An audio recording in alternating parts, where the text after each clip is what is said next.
Hello everyone, welcome back to this channel. तो आज हम ये स्ट्रेस स्ट्रेन डायग्राम को कंप्लीट करेंगे। इसके बारे में पढ़ेंगे और स्ट्रेस स्ट्रेन डायग्राम में और कुछ टर्म्स के बारे में जो हम लोग पिछले वीडियो में कंप्लीट नहीं किए थे। तो ये डायग्राम में ये बोला जा रहा है कि अप टू पॉइंट बी ये इलास्टिकली डिफॉर्म होगा। इलास्टिकली मतलब वो ओरिजिनल शेप पे आ जाएगा। लोड जब रिमूव किया जाएगा, स्ट्रेस जब रिमूव करेंगे तो वो अपना पोजिशन में फिर से आ जाएगा।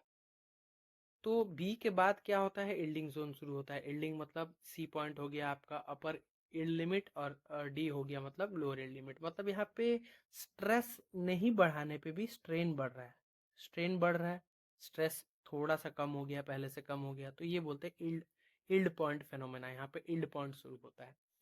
तो पॉइंट सी और डी के बारे में पढ़ लिए। ये प्लास्टिक रीजन स्टार्ट हो गया, मतलब यहाँ पे मटेरियल को जितना भी हम एलोंगेट करें ये अपने ओरिजिनल पोजीशन पे नहीं आएगा। लेकिन बी के नीचे जब हम लोग मटेरियल को लोड रिमूव करेंगे तो अपने ओरिजिनल पोजीशन में आ जाएगा।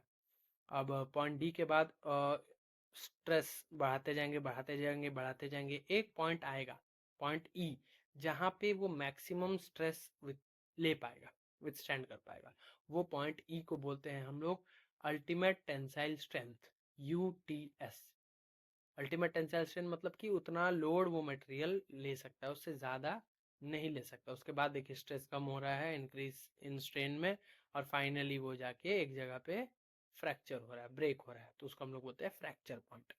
तो ये डायग्राम ये बताता है कि मटेरियल को हम लोग कितने लोड तक यूज़ कर सकते हैं, विद इन कितना लोड वो इलास्टिक रहेगा, विद इन कितना लोड कितना लोड के बाद वो प्लास्टिक हो जाएगा, और कितना लोड मैक्सिमम वो ले सकता है।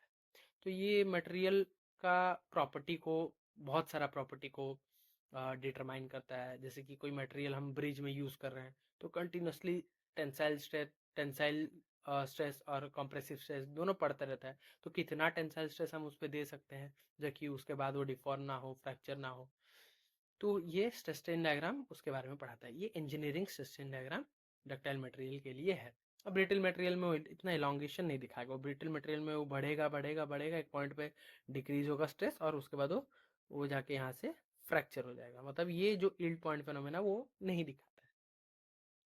तो ये जो पूरा रीजन है, ये पूरा रीजन जितना भी एरिया है पूरा, ये पूरा एरिया जितना भी वो सेशन डायग्राम में वो कवर किया, जितना भी वो मतलब एबिलिटी एनर्जी एब्जॉर्ब किया, वो उसे हम कहते हैं टफनेस। क्या कहते हैं उसे?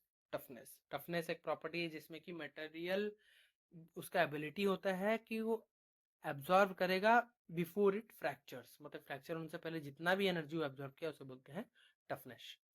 तो ये सेशन डायग्राम में यही दिया गया है।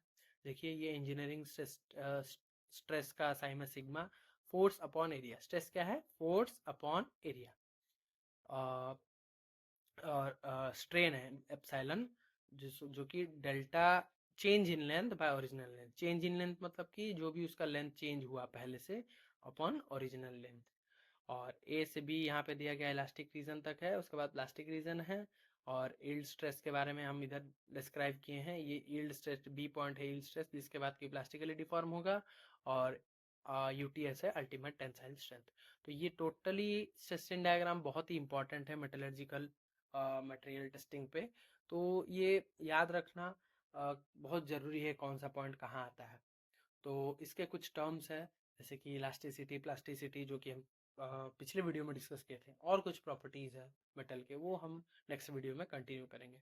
तो इस वीडियो में हम स्ट्रेस स्ट्रेन डायग्राम को कंप्लीट करते हैं। नेक्स्ट वीडियो में फर्दर डिराइव करेंगे कुछ terms. Thank you very much.